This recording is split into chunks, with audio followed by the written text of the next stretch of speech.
உங்க காலை பிடிச்சு நான் கேட்கிறேன், விவசாயிகளுடைய காலை தொட்டு நான் கேட்கிறேன், தயவு செய்து திமுகவுக்கு யாரும் ஓட்டு போடாதீங்க தேர்தல். காலை பிடிச்சு நான் கேட்கிறேன். நான் அத்தனை போதை மாத்திரையும் போதை ஊசி போதை பவுடர் தமிழ்நாட்டில் தெரு தெருவா வித்துட்டு இருக்கிறா. காரணம் இந்த கேடு கட்ட மானங்கட்ட திமுக காரன். எந்த தொழில் வேணா பண்ணுவானுங்க, எதை வேணா விற்பானுங்க.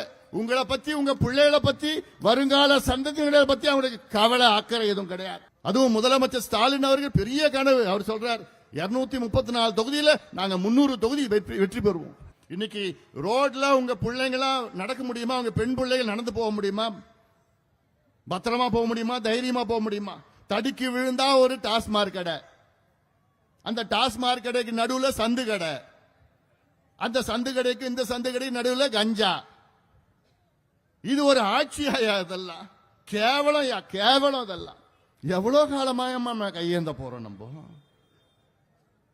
திமுக ஆட்சினா உங்களை பிச்சை எடுக்க வைப்பாங்க. ஏன்னா உங்களை பிச்சைக்காரன் தான் மதிக்கிறாங்க, உங்களை மதிக்கிறது கிடையாது.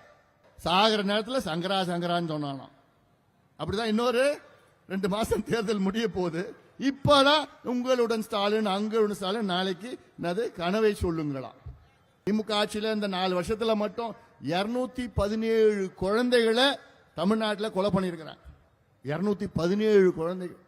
அது 7 குழந்தைகள் பாலியல் வன்கொடுமை செய்து கொடுத்து.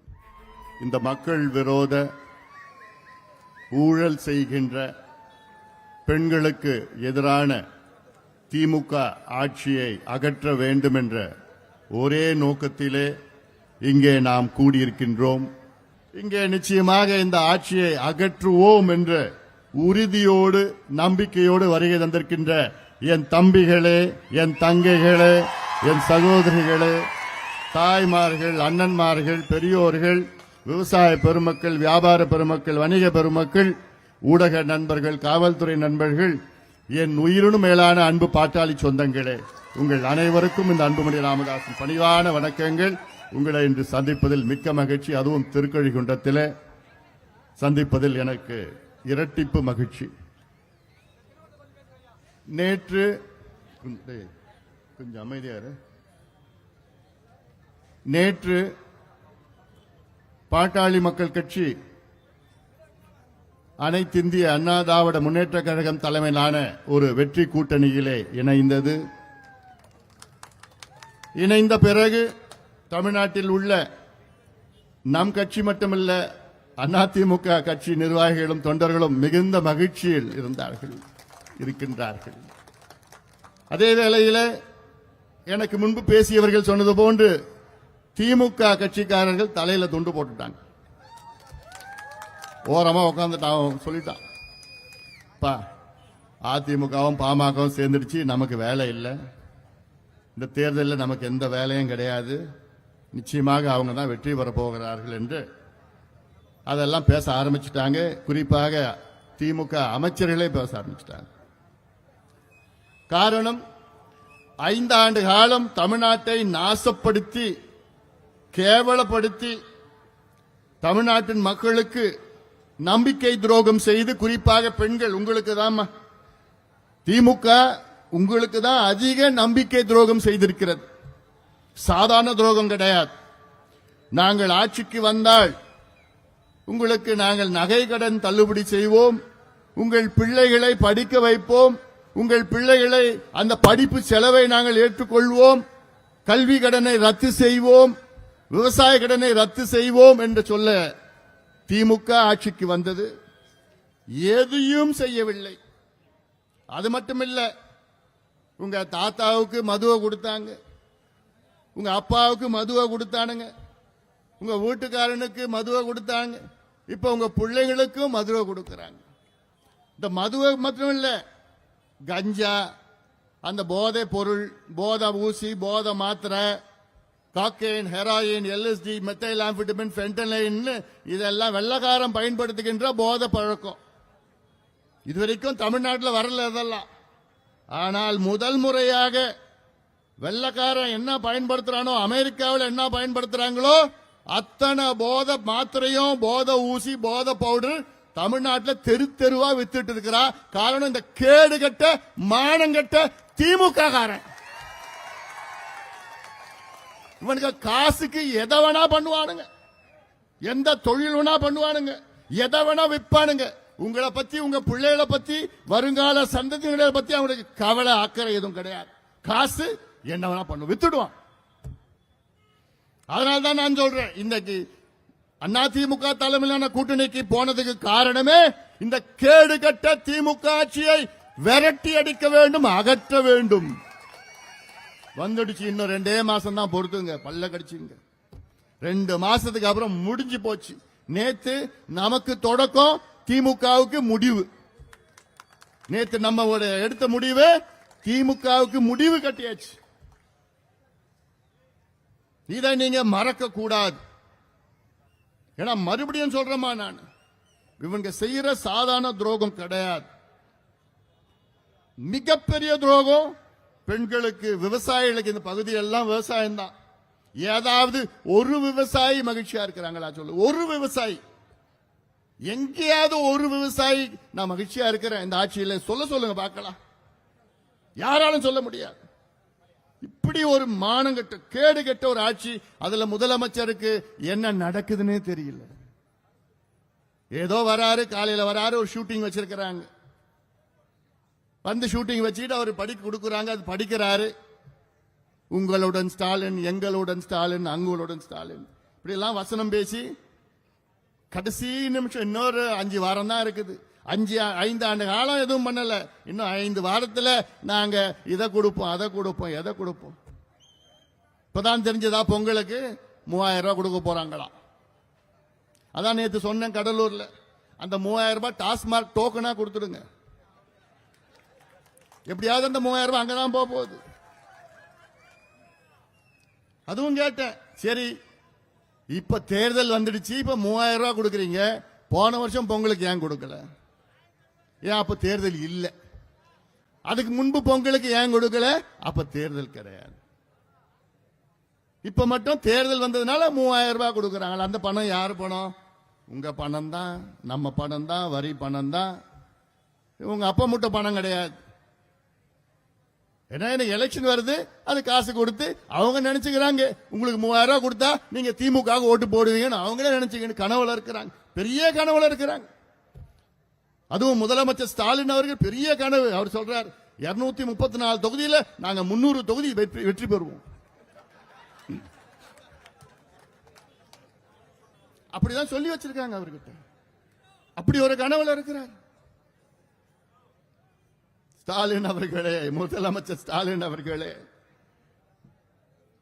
200 தொகுதிகளுக்கு மேல் எங்கள் கூட்டணி வெற்றி பெற இருக்கிறது. முடிவு ஆயிடுச்சு, அது முடிவு ஆயிடுச்சு, அது உறுதியாயிடுச்சு, முடிவு ஆயிடுச்சு. எங்க ஆட்சி தான். வந்த உடனே நாங்க வச்சுக்கிறோம், உங்களை வந்த உடனே நாங்க வச்சுக்கிறோம். எவ்வளோ மோசடியா ஒரு ஆட்சி. நீங்க எல்லாம் தமிழ்நாடு மக்கள் நம்பிக்கையை வைத்து தான் முதலமைச்சர் ஸ்டாலின் அவர்களிடம் இந்த பொறுப்பு கொடுத்தீங்க. நீங்க நான் பொதுவா தமிழ்நாடு மக்கள் சொல்றேன், நான் அதை நாங்க ஏத்துக்கிட்டோம். அப்போ சரி, உங்க முடிவை நாங்க ஏத்துக்கிட்டோம். என்ன அவங்க பொய்ய சொன்னாங்க. 505 வாக்குறுதிகளை கொடுத்தாங்க. 505 வாக்குறுதிகள், 505 சத்தியம். நாங்கள் ஆட்சிக்கு வந்தவுடன் இதை நாங்கள் நிறைவேற்றுவோம் என்று 505 சத்தியங்களை உங்களுக்கு கொடுத்தாங்க. சத்தியத்தை காப்பாற்றணுமா இல்லையா? ஆனா இன்னைக்கு 505 வாக்குறுதிகளை வெறும் 66 மட்டும்தான் நிறைவேற்றி இருக்கிறாங்க முழுமையாக. ஒரு புக்கே போட்டுட்டேன் நான். இந்த புக்கு புத்தகம் இருக்க, இந்த புத்தகம் போடுறதுக்கு முன்பு போட்டேன். ஏன்னா ஸ்டாலின் அவர்கள் விடியல் விடியல் விடியல் பேசிட்டு இருக்கிறார். அதான் கேட்டேன், விடியல் எங்கேன்னு ஒரு புத்தகத்தை போட்டேன். இந்த புத்தகம் என்னன்னா, திமுக கொடுத்த 505 வாக்குறுதிகளை இதுல ஒன்னா போட்டேன். எத்தனை வாக்குறுதிகள், என்ன எல்லாம் போட்டு வச்சிருக்கிறேன். இதுல எத்தனை நிறைவேற்றி இருக்கிறாங்கன்னு போட்டேன். இந்த புத்தகம் வர்றதுக்கு முன்பு ஸ்டாலின் அவர்கள் என்ன பேசினார் தெரியுமா? நாங்கள் 99 விழுக்காடு வாக்குறுதிகள் நிறைவேற்றிட்டோம். அப்புறம் ஒரு நாள் என்னன்னு தெரியல, 98.5 விழுக்காடு வாக்குறுதிகள் நிறைவேற்றிட்டோம். அந்த புள்ளி விவரம் சொன்னாதான் நீங்க நம்புவீங்கல்ல. என்னடா 98.5 விழுக்காடு, அப்புறம் ஒரு நாள் என்னன்னா 90 விழுக்காடு, அப்புறம் இன்னொரு நாள் 88 விழுக்காடு. அப்புறம் இந்த புத்தகம் போடுறதுல இருந்து இப்ப பேசுறது கிடையாது. அவர் தெரிஞ்சு போச்சு. வெளியில வந்துருச்சு. 505 வெறும் 66 வாக்குறுதிகள். நாங்க ஆட்சிக்கு வந்தா நீட்ட ஒழிப்போம், கிழிச்ச. கேட்டா இப்போ மத்திய அரசு தான். ஏன் அது முதல்ல சொல்ல வேண்டியதானையா? அப்ப எதுக்கு பொய் சொல்ற? நான் தமிழ்நாட்டு மக்கள் என்ன முட்டாள்களா? நீ என்ன சொன்னாலும் நம்புவாங்களா? அதான் அந்த காலம். இந்த காலத்துல என் தம்பிகளும் என் தங்கைகளும் விவரமா தெளிவா இருக்கிறானுங்க. அவெல்லாம் ஏமாத்த முடியாது. நாங்க ஆட்சிக்கு வந்தா கரண்ட் பில்ல மாசம் மாசம் நாங்க கணக்கெடுப்பு நடத்துவோம். நடத்தினியா? இப்ப கேட்டா இல்ல, அதுக்கு ஸ்மார்ட் மீட்டர் வந்தாதான் நாங்க நடத்துவோம். ஏன் அதை சொல்ல வேண்டியதானே ஐயா? ஸ்மார்ட் மீட்டர் எப்போ வரும்னா அது இன்னும் 5 வருஷம் ஆகும். அப்புறம் எதுக்கு ஏன் நீ உறுதி கொடுக்கிற, வாக்குறுதி கொடுக்கிற? கரண்ட் பில்லு மாசம் மாசம் எடுத்தா இந்த யோசனை யார் தெரியுமா சொன்னா? நம்ம சொன்னோம். பாட்டாளி மக்கள் கட்சி சொல்லுச்சு. அப்போ 15 ஆண்டுகளுக்கு முன்பு சொல்லுச்சு, கரண்ட் பில்ல மாசம் மாசம் நீங்க கணக்கெடுப்பு நடத்தினா இப்ப நீங்க கட்டுற கரண்ட் பில்ல பாதியா வரும். இது உறுதி கொடுத்தாங்க திமுக. ஆனா உறுதி கொடுத்தது மாசம் மாசம் கரண்ட் பில். ஆனா செஞ்சது என்ன தெரியுமா? இந்த 4 வருஷத்துல 4 முறை கரண்ட் பில்ல ஏத்திட்டான். 4 முறை. கிட்டத்தட்ட 18 விழுக்காட்டுல இருந்து 52 விழுக்காடு வரைக்கும். சிலருக்கு 52, சிலருக்கு 50, சிலருக்கு 45, சிலருக்கு 36, சிலருக்கு 28, குறைஞ்சது 18 விழுக்காடு. எல்லாமே எல்லார் வீட்லயும் கரண்ட் பில் ஏறிடுச்சு. தண்ணி வரி ஏத்திட்டான், வீட்டு வரி ஏத்திட்டான், சொத்து வரி ஏத்திட்டான், போக்குவரத்து ஏத்திட்டான், பால் விலை ஏத்திட்டான், எல்லா பொருளும் ஏத்திட்டான். எல்லாரும் விலையை ஏத்திட்டு இன்னைக்கு பொய்ய சொல்லிட்டு. அதனால தயவு செய்துமா இந்த பொய்ய தயவு செய்து நம்பாதீங்க. குறிப்பா என் தாய்மார்களுக்கும் பெண்களுக்கும் தான் நான் சொல்றேன். ஏன்னா திமுக உங்கள் பிள்ளைகளுக்கு செய்த துரோகம் சாதாரண துரோகம் கிடையாது. இன்னைக்கு ரோட்ல உங்க பிள்ளைங்களாம் நடக்க முடியுமா? உங்க பெண் பிள்ளைகள் நடந்து போக முடியுமா? பத்திரமா போக முடியுமா? தைரியமா போக முடியுமா? தடுக்கி விழுந்தா ஒரு டாஸ்மார்க் கடை, அந்த டாஸ்மார்க் கடைக்கு நடுவுல சந்து கடை, அந்த சந்து கடைக்கு இந்த சந்து கடைக்கு நடுவுல கஞ்சா.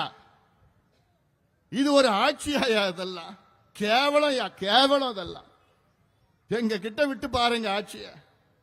ஒரு சந்து கடை, ஒரு டாஸ்மார்க் கடை, ஒரு பொட்டலம் கஞ்சா விற்காம என்னால பண்ண முடியும், எங்களால பண்ண முடியும்.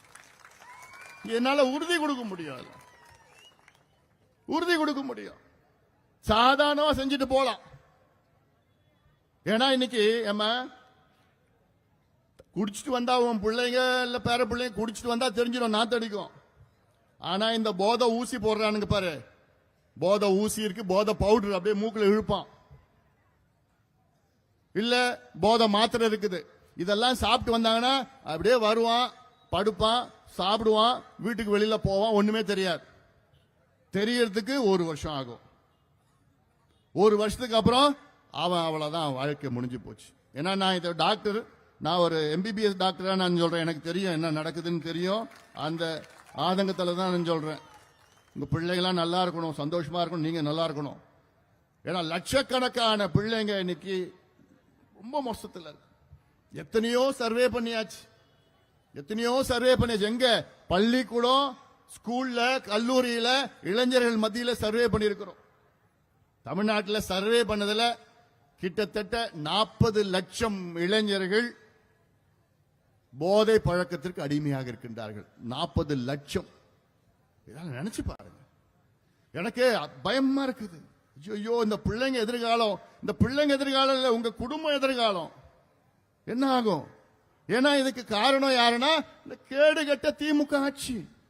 அவங்களுக்கு நிர்வாகம் என்னன்னு தெரியாது. ஏதோ வந்தா கொள்ளை அடிச்சுட்டு போனோம், பொய்ய சொல்லி பொய்ய சொல்லி பொய்ய சொல்லி, இப்படியே பொய்ய சொல்லி சொல்லி சொல்லி தான் ஆட்சிக்கு வந்தாங்க. மறுபடியும் பொய்ய சொல்லி நாங்கள் அடுத்த தேர்தலுக்கு வந்தா நாங்க வந்து மறுபடியும் இதை செய்வோம்.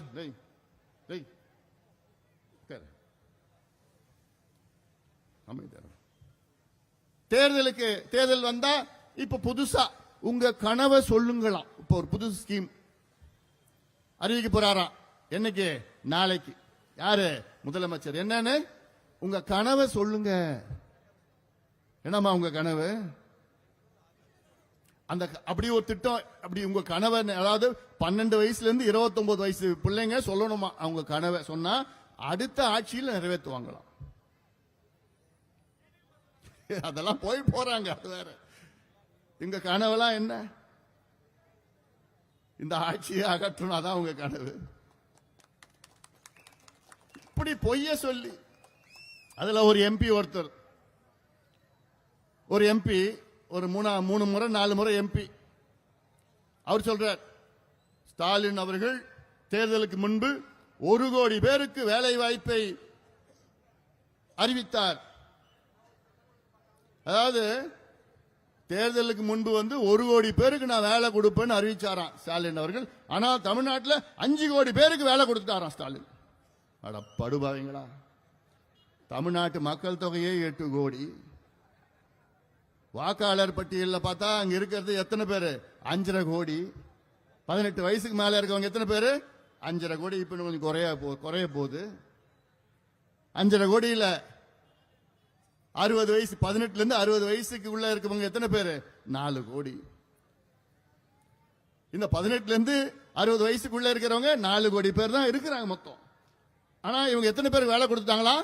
5 கோடி பேர் வேலை கொடுத்துட்டாங்க. அடம் இல்ல, கேக்குறவன் என்னமோ வருது வாயில. எப்படி இவ்வளோ பொய்ய சொல்லி, இவர் யாருன்னா 4 முறை எம்பி. சரி, வாயை முடிட்டு சும்மா. அவனுக்கு கொஞ்சம் தூக்கிட்டு கூட்டிட்டு போ.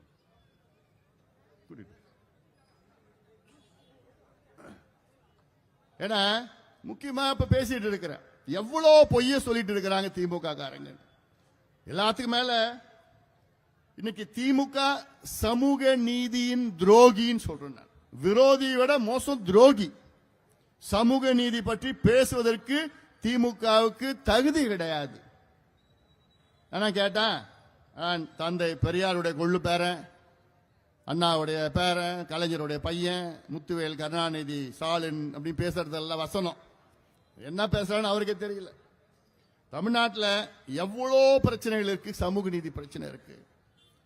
அதற்கு தீர்வு கணக்கெடுப்பு நடத்த வேண்டும், சாதிவாரி கணக்கெடுப்பு நடத்த வேண்டும். அது என்ன பேருனா வச்சுக்கங்க, சாதிவாரி கணக்கெடுப்பு, சமூக நீதி கணக்கெடுப்பு, பொருளாதார கணக்கெடுப்பு, ஏதாவது ஒரு பேர் வச்சுக்கிட்டு. நமக்கு வேண்டியது என்னன்னா கணக்கெடுப்பு வேணும். என்ன கணக்கெடுக்கணும்? ஒவ்வொரு வீட்லயும் தமிழ்நாட்டில் என்ன நிலையில இருக்கிறாங்க, யாரு என்ன நிலையில இருக்கிறாங்க, என்ன நிலையில எப்படி இருக்கிறாங்கன்னு தெரிஞ்சுக்கிறதுக்கு ஒரு கணக்கெடுப்பு நடத்தணும். இது சாதாரணமா நடத்தணும். இப்போ சமீபத்தில் SIR எடுத்தாங்கல்ல, உங்க வீடு வீடா உங்களுக்கு ஓட்டு இருக்குதா உறுதிப்படுத்தினாங்கல்ல. எவ்வளவு நாள்ல பண்ணாங்க? ஒரே மாசத்துல பண்ணாங்க. தமிழ்நாட்டில் உள்ள 2 கோடி குடும்பத்துக்கும் போய் பார்த்துட்டு எத்தனை பேர் இந்த வீட்டில், அதுல எத்தனை ஓட்டு இருக்குது, அதுல யாராவது இறந்துட்டாங்களா, எத்தனை டபுள் ஓட்டு இருக்குது, எத்தனை போலி ஓட்டு இருக்குது, எல்லாம் கண்டுபிடிச்சது 1 மாசம். இது தேர்தலுக்காக கணக்கெடுப்பு. நான் சொல்ற கணக்கெடுப்பு நீங்க வாழறதுக்காக கணக்கெடுப்பு. என்ன கணக்கெடுப்பு நான் சொல்றேன்? தமிழ்நாட்டில் ஒவ்வொரு வீட்லயும் போய், அதாவது மொத்தம் தமிழ்நாட்டில் 8 கோடி மக்கள் இருக்கிறாங்க. ஒரு 2 கோடி குடும்பம், 2.25 கோடி குடும்பம், 2 கோடின்னு வச்சுக்கோங்க. இந்த 2 கோடி குடும்பமும் அவங்க ஒரு வீட்டுக்கு போறோம். இந்த வீட்டில் எத்தனை பேர் இருக்காங்க, என்ன மதத்தை சார்ந்தவங்க, அதுல என்ன ஜாதியை சார்ந்தவங்க, எந்த உட்பிரிவை சார்ந்தவர்கள், அதன் பிறகு இதுல எத்தனை பேர் இருக்காங்க, ஒரு 7 பேர் இருக்கிறாங்க. அதுல ஆண் பெண் எத்தனை, அந்த வீடு எவ்வளவு பெருசு, அவங்க சொந்த வீடா, வாடகை வீடா, அந்த வீடு குடிசை வீடா, கல்லு வீடா, ஓட்டு வீடா, அந்த வீட்டுல எத்தனை பாத்ரூம் இருக்குது, பாத்ரூம் இருக்குதா இல்ல எத்தனை இருக்குது, வீட்டுல தண்ணி வருதா, குடிநீர் வருதா, வீட்டுல கரண்ட் இருக்குதா, அந்த வீட்டுல எத்தனை பேர் படிச்சிருக்கிறாங்க, எத்தனை பேர் பட்டதாரிகள், எத்தனை பேர் மருத்துவர்கள், அரசு வேலையில் இருக்கிறாங்களா, தனியார் வேலையில் இருக்கிறாங்களா, வீட்டுல கிணறு இருக்குதா, போர் இருக்குதா, டிராக்டர் வச்சிருக்காங்களா, சைக்கிள் வச்சிருக்காங்களா, கூலி தொழிலாளியா, விவசாய நிலம் வச்சிருக்காங்களா, எத்தனை சென்ட் வச்சிருக்காங்க. இதெல்லாம் கிட்டத்தட்ட 75 கேள்வி கேட்டு அதுல கம்ப்யூட்டர்ல போட்டு விட்டுணும். அதுல கம்ப்யூட்டர்ல போட்டு விட்டா அதுல ஒரு பட்டன் அமுக்குனா தமிழ்நாட்டில் எத்தனை விவசாயிகள் இருக்கிறாங்கன்னு தருது, தமிழ்நாட்டில் எத்தனை மீனவர்கள் இருக்கிறாங்க, எத்தனை நெசவாளர்கள் இருக்கிறாங்க, தமிழ்நாட்டில் எத்தனை வன்னியர்கள் இருக்கிறாங்க, தமிழ்நாட்டில் எத்தனை பட்டியலினத்தை சார்ந்தவர்கள் இருக்கிறாங்க, தமிழ்நாட்டில் எத்தனை நாடார் சமுதாயத்தை சார்ந்தவர்கள் இருக்கிறாங்க, எத்தனை கவுண்டர், எல்லா சமுதாயம் வந்துடும்.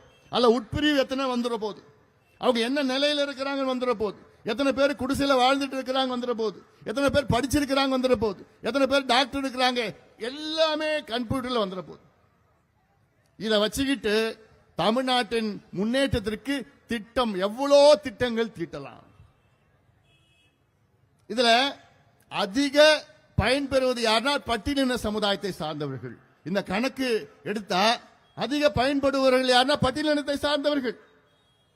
ஏன்னா இன்னைக்கு பட்டியலினத்திற்காக தமிழ்நாட்டில் 18 விழுக்காடு இடஒதுக்கீடு, பழங்குடிக்கு 1, பட்டியலின மக்களுக்கு 18.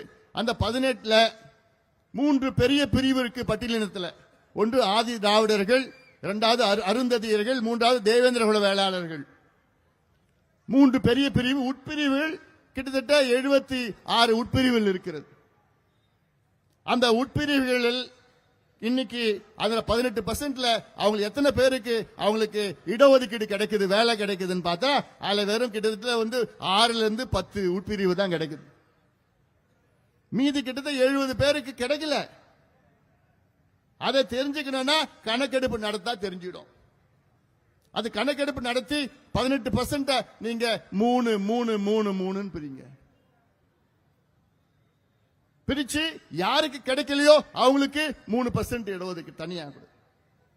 அதுக்கப்புறம் யாருக்கு குறைவா கிடைக்குதோ அவங்களுக்கு இன்னொரு 3%. ஏன்னா இவங்க போட்டியிட முடியாது. இப்ப நான் போட்டியிடத்து நான் சொல்றேன், அதுலயே இந்த பிரிவில இப்போ ஒரு பிசி இருக்குது, பேக்வர்ட் கிளாஸ் இருக்கு தமிழ்நாட்டில்.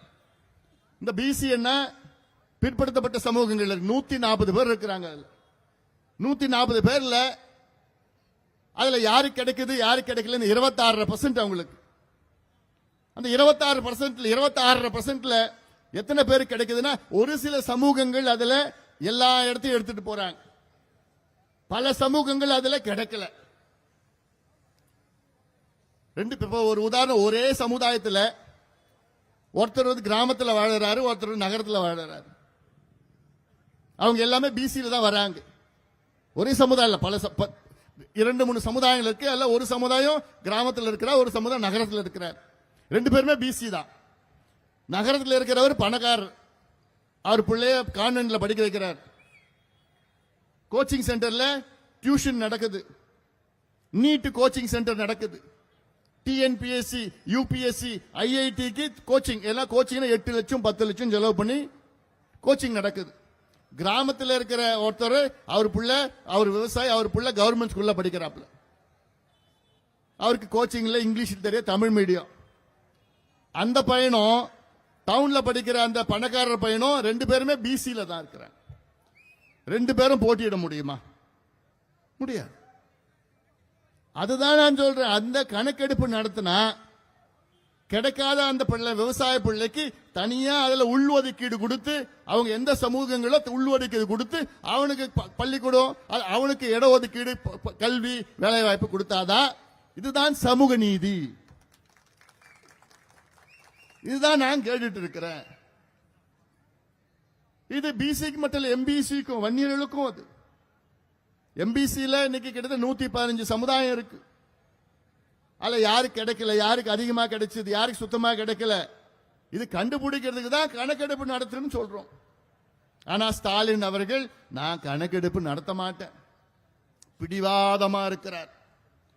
ஆனா இதே கணக்கெடுப்பு நம்ம பக்கத்து மாநிலங்கள் கர்நாடகாவில் எடுத்து 2 முறை எடுத்து முடிச்சுட்டாங்க, தெலுங்கானாவில் எடுத்து முடிச்சுட்டாங்க, ஆந்திராவில் எடுத்துட்டு இருக்காங்க, ஒரிசால எடுத்துட்டு இருக்காங்க, ஜார்க்கண்ட்ல எடுத்துட்டு இருக்காங்க, பீகார்ல எடுத்து முடிச்சுட்டாங்க.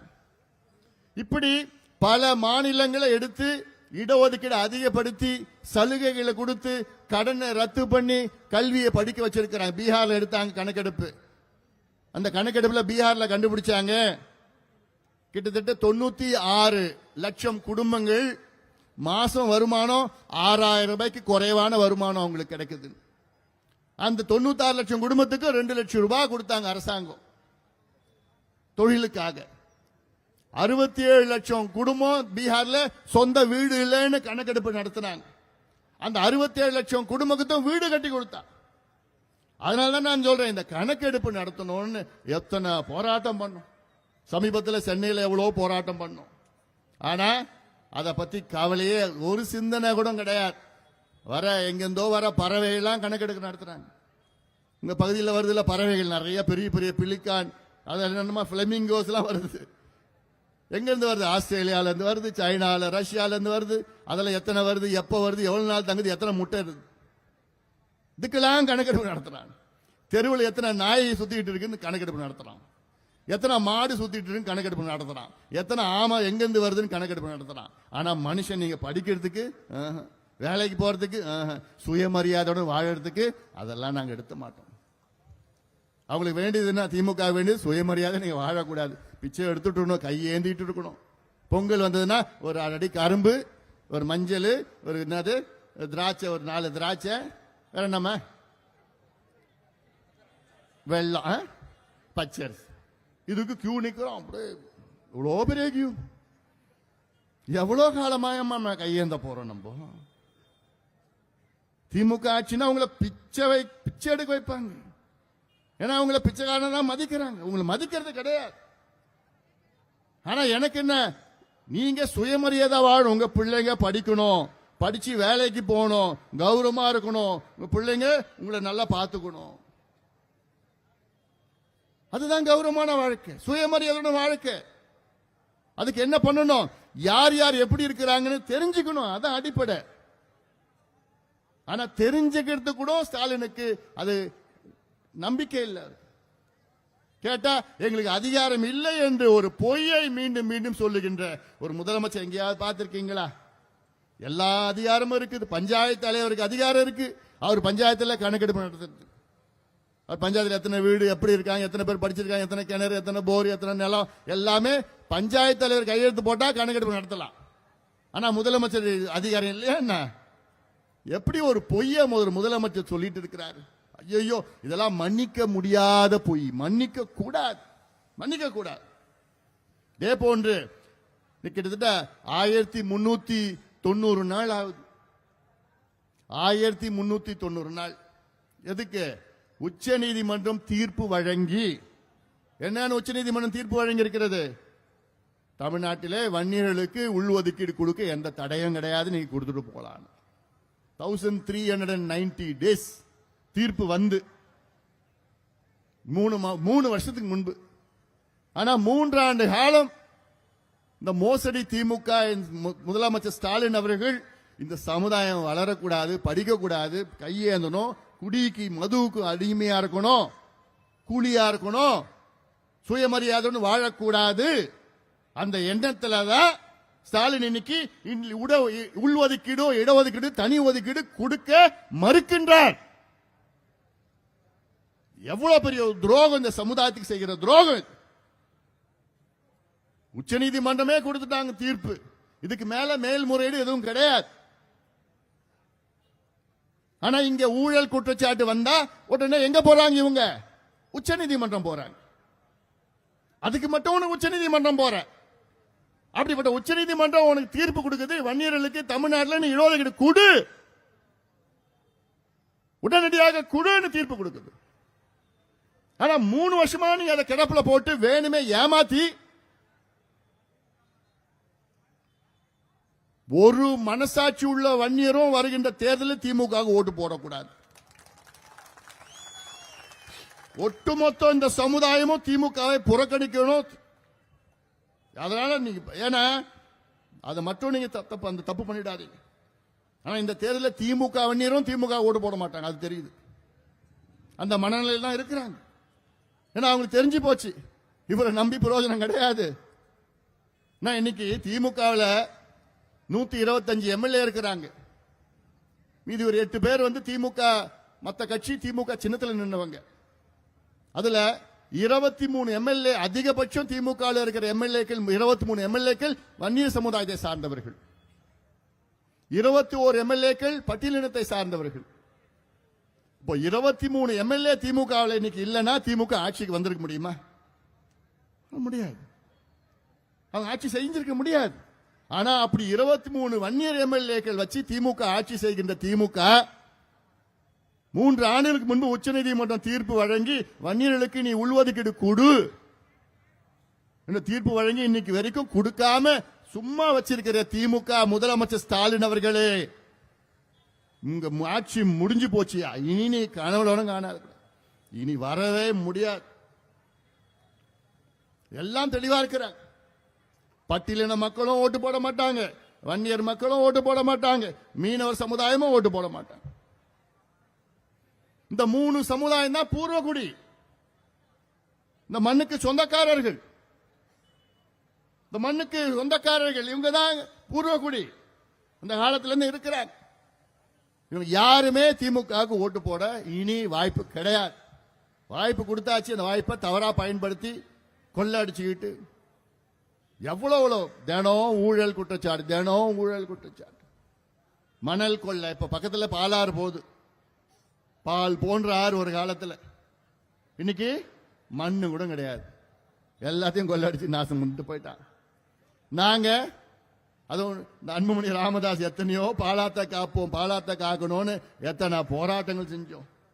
சைக்கிள் பேரணியிலிருந்து நடைப்பயணத்திலிருந்து அந்த பில்லூர்னு இருக்கு அங்க ஆந்திரா பார்டர்ல குப்பம் பகுதியில், அங்க இருந்து நடந்து வந்த ரெண்டு நாள் எங்க சதுரங்கப்பட்டினம் வாயிலூர்ல அங்க வாயிலூர் சதுரங்கப்பட்டினம் அங்க போய் பக்கத்துல கடலுக்கு போகுது. 2 நாள் நடந்து அங்க இருந்து துண்டு பிரசனம் கொடுத்து பாலாத்தை காப்பாற்றணும், பாலாத்தை காப்பாற்றணும், தடுப்பணை கட்டியா, தடுப்பணை கட்டியா.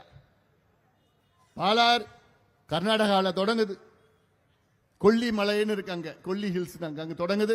84 கிலோமீட்டர் கர்நாடகாவில் வருது. அங்க கிட்டத்தட்ட 15 தடுப்பணை கர்நாடகாவில் கட்டியிருக்கிறாங்க. 22 கிலோமீட்டர் தான் ஆந்திராவில் வருது. அங்க அவன் 30 தடுப்பணை கட்டி வச்சுட்டான் ஆந்திராவில். 22 கிலோமீட்டர் தான் வருது, ஆனா 30 தடுப்பணை ஆந்திராவில் கட்டிட்டாங்க. தமிழ்நாட்டில் 223 கிலோமீட்டர் வருது. எவ்வளவு தடுப்பணை இருந்தது? ஒண்ணுதான் இருந்தது, வெள்ளக்காரன் கட்டினது. அது வாலாஜாபாத்தில் ஒன்னே ஒண்ணுதான் இருந்தது. அந்த தடுப்பணையில தான் வட காவாய் காவேரி பாக்கம் ஏறிக்கு போகுது. அப்புறம் நானெல்லாம் போராட்டம் பண்ணி கிண்டி சொல்லி இப்ப அதுல ஒரு 3 தடுப்பணை கட்டி இருக்கிறாங்க, இன்னொன்னு 3 கட்டிட்டு இருக்கிறாங்க. இந்த அன்புமணி மட்டும் இல்லைன்னா 1 கூட கட்டி இருக்க மாட்டாங்க. இப்ப வள்ளிபுரம் தடுப்பணை கட்டினாங்க, வாயிலூர் தடுப்பணை. இந்த வள்ளிபுரம் தடுப்பணை 3 முறை கட்டிட்டான். அப்படிதானே? அடிச்சுன்னு போ, வெள்ளம் வந்தனா அடிச்சுன்னு போ, அப்புறம் மறுபடியும் கட்டுவான், அப்புறம் அடிச்சுன்னு போ, அப்புறம் கட்டுவான், அப்புறம் அடிச்சுன்னு போ. கேடு கட்டுறது அதெல்லாம், இதெல்லாம் சிந்திக்கணும் அதெல்லாம். ஆனா இதுல என்னன்னா, ஒரு போன வருஷம் 10 மாதத்துக்கு முன்பு என்னுடைய பனையூர் அலுவலகத்துக்கு ஒரு திமுக ஊராட்சி மன்ற தலைவர் வந்திருந்தார். இந்த பகுதியில் தான் வந்தார். எந்த ஊருன்னு சொல்லல, ஏன்னா அப்புறம் அவர் வேலை போயிடும். என்னை பார்த்தார். பார்த்துட்டு வரணுன்னா என் காலில் பிடிச்சிட்டார். காலில் பிடிச்சி, ஐயா ரொம்ப ரொம்ப நன்றி ஐயா. என்னன்னு கேட்டேன். ஐயா, நான் இந்த பகுதியில் இருக்கிற இந்த ஊர்ல ஊராட்சி மன்ற தலைவர். நான் எனக்கு கிட்டத்தட்ட ஒரு 30 ஏக்கர் நிலம் இருக்குது. அதில் ஒரு 22 ஏக்கர் நான் அதில் தான் கொஞ்சம் விவசாயம் பண்ணுவேன். வருஷம் அதில் ஒரு 8 ஏக்கர் 10 ஏக்கர் தான் நான் இவ்வளவு நாள் பண்ணிட்டு இருந்தேன். நீங்க போராட்டம் பண்ணீங்க, ஆர்ப்பாட்டம் பண்ணீங்க, அழுத்தம் கொடுத்ததுக்கு பிறகுதான் தடுப்பணை இங்க கட்டினாங்க. இந்த தடுப்பணை கட்டினதுக்கு பிறகு என் கிணத்துல வருஷம் முழுதும் தண்ணி இருக்கு ஐயா. 30 ஏக்கர்ல இன்னைக்கு 28 ஏக்கர் 29 ஏக்கர் நான் விவசாயம் பண்றேன் ஐயா, உங்களால பண்றையான்னு என்ன காலை பிடிச்சு. இதாயா வேணும், இதுதாயா வேணும் எனக்கு. எவ்வளோ தண்ணி கடல்ல போகுது, அதெல்லாம் திருப்பி விட்டுட்டு இங்க இருக்கிற சுத்தி இருக்கிற கிணத்துக்கும் ஏரிக்கும் நிலத்துக்கும் நிலத்தடி நீரோ அதை அதிகப்படுத்தணும். அதுதான் திட்டம். இதுல கவனம் செலுத்தணும் தான் நான் சொல்லிட்டு இருக்கிறேன். தமிழ்நாட்டில் இருக்க எல்லா ஆத்துலயும் நான் நடந்துட்டேன், எல்லா ஆத்துலயும் நான் நடந்துட்டேன். அங்க எங்க தொடங்குது எங்க முடியுது. பில்லிகுண்டு, காவிரி பில்லிகுண்டு தருமபுரி மாவட்டத்தில இருந்து நம்ம பூம்புகார் அது வரைக்கும் 3 நாள் நடைபெறணும். அங்கங்க ஊரா போய் காப்பாற்றணும், ஆத்த காப்பாற்றணும், தடுப்பணை கட்டணும், மணல் எடுக்கக்கூடாது. மேகமலை வெள்ளிமலை அடிவாரத்திலிருந்து அரசமங்கலம் ஏறி வைகை ஆத்துல அங்க 2 நாள் நடைபயணம் பண்ண. பாபநாசம் புன்னக்காயில் தாமிரபரணி அங்க 2 நாள் நடைபயணம் பண்ணி. இதெல்லாம் எதுக்கு பண்ண? நம்ம வளங்களை ஆத்த காப்பாற்றணும், நீர் மேலாண்மை. இதுதான் முக்கியம். இதுதான் நீ பண்ற அறிவிக்கிற திட்டம். என்ன திட்டத்தை அறிவிக்கிற? ஏமாத்து வேலை. இப்போ சாகர நேரத்தில் சங்கரான்னு சொன்னாலும் அப்படிதான். இன்னொரு 2 மாசம் தேர்தல் முடிய போகுது. இப்பதான் உங்களுடன் ஸ்டாலின் அங்களுடன் ஸ்டாலின் நாளைக்கு என்னது கனவை சொல்லுங்களா சொல்லுவாங்க. கனவு இப்படி எல்லாம் சொல்லி மனு வாங்கி மனு எங்க போட்டானுங்க? குப்பையில தூக்கி போட்டான். நீங்க கொடுத்த மனுவில் ஏதாவது ஒரு தீர்வு உங்களுக்கு கிடைச்சதா? யாராவது கையை தூக்கும் பார்க்கலாம். நாங்க கொடுத்த மனு கொடுத்தோம், எங்களுக்கு தீர்வு கிடைச்சது யாராவது ஒருத்தர சொல்லுங்க பார்க்கலாம். எல்லாம் ஏமாத்து வேலை, எல்லாம் ஏமாத்து வேலை. அந்த மனுவை வாங்கி அப்படியே குப்பையில போட்டு எரிச்சுட்டான். ஆத்து ஓரத்தில் போட்டான், எங்கெங்கயோ போட்டு வச்சுட்டான். இந்த டிராமா, இந்த நாடகத்தை இனி நம்பாதீங்க தமிழக மக்களே. போதும், இவர்கள் ஆண்டது போதும். தமிழ்நாட்டு மக்கள் மாண்டது போதும். தமிழ்நாட்டை அழிச்சது போதும். கனிம வள கொள்ளை இத்தனை 1000 கோடி மலையா உடைச்சு கிடிச்சு எல்லாம் கேரளாவுக்கு, பெங்களூருக்கு, கர்நாடகா அவ்வளோ கொள்ளை அடிச்சிட்டு. மணல் கொள்ளை எத்தனையோ கொள்ளை, கடல் மணல் கொள்ளை, இப்படி எவ்வளோ கொள்ளை. எல்லா துறையிலும் நகராட்சி மன்ற ஊழல், அதுல ஊழல் நடக்குது. அங்க நம்ம ஆம்புலன்ஸ் போகுது.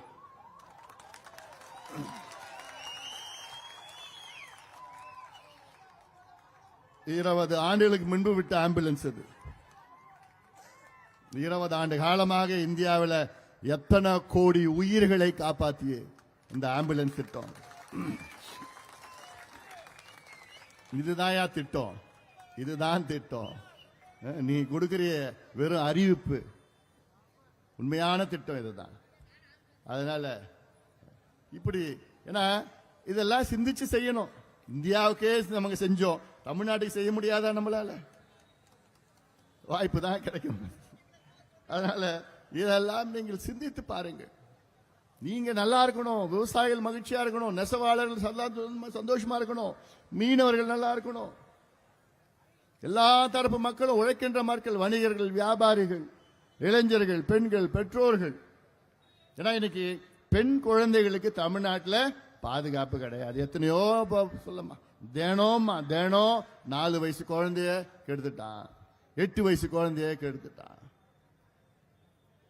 ஆரப்பாக்கம்னு ஒரு கும்மிடிப்பூண்டி பகுதியில் ஒரு கிராமம் ஆரப்பாக்கம்.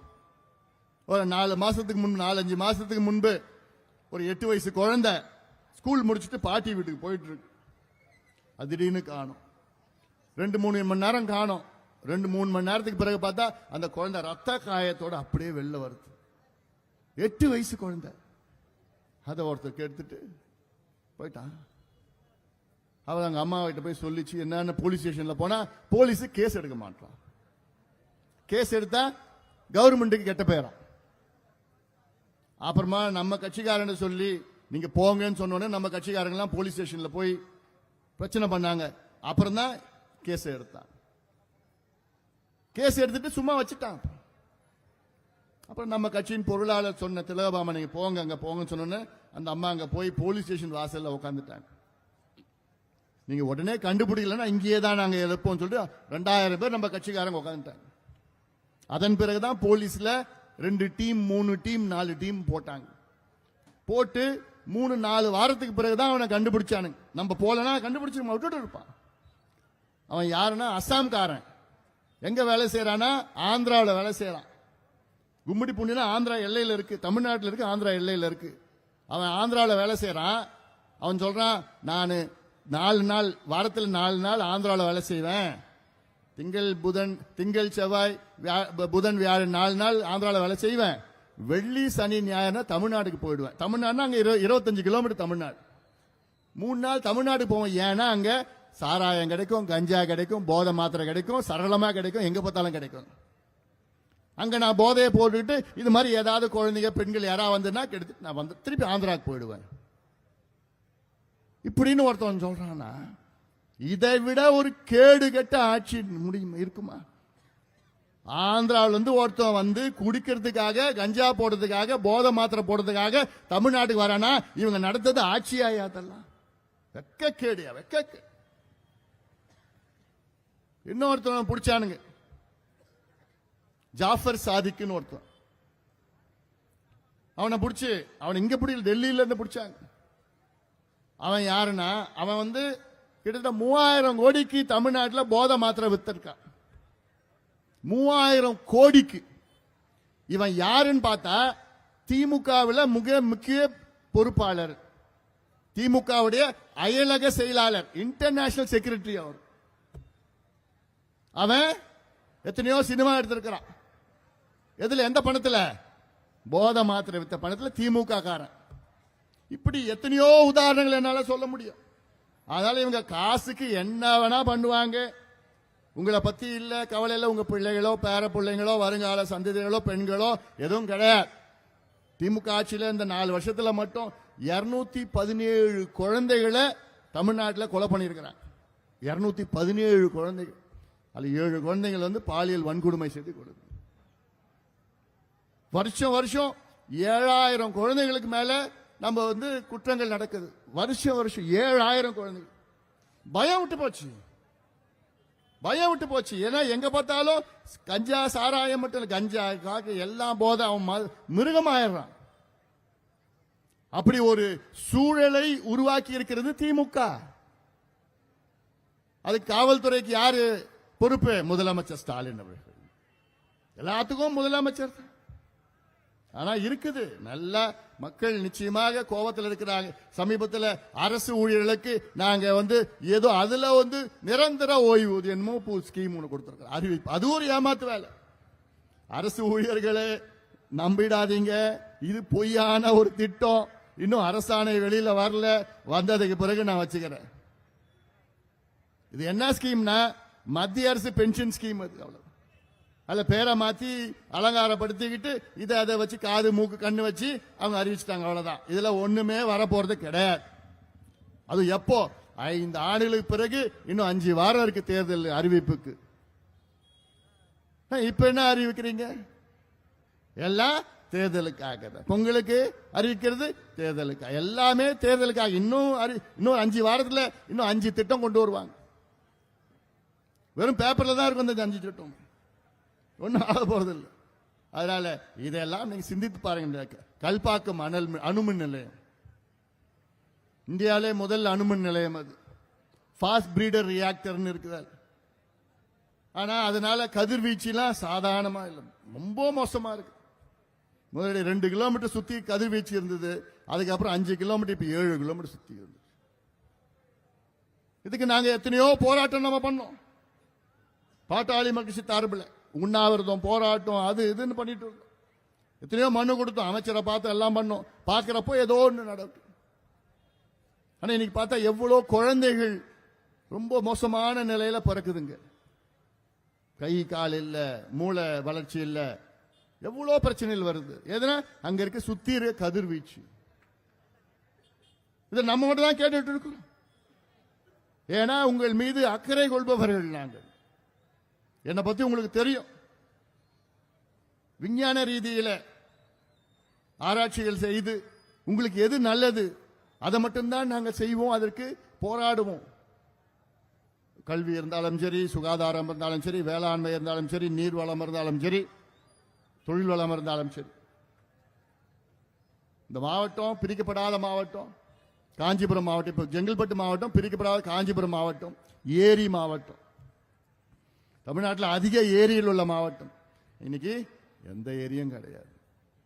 ஏரியில தண்ணி கூட வர்றது கிடையாது. ஆனா மழை வருது, தண்ணி வருது, எல்லாம் வருது, ஏரியில் வர்றது. ஏன்னா அதை பத்தி கவலை இல்லை. மன்னர் ஆட்சியில் 42,000 ஏரிகள் மன்னர்கள் வெட்டிட்டு போனாங்க. இன்னைக்கு 15,000 ஏரி காணல.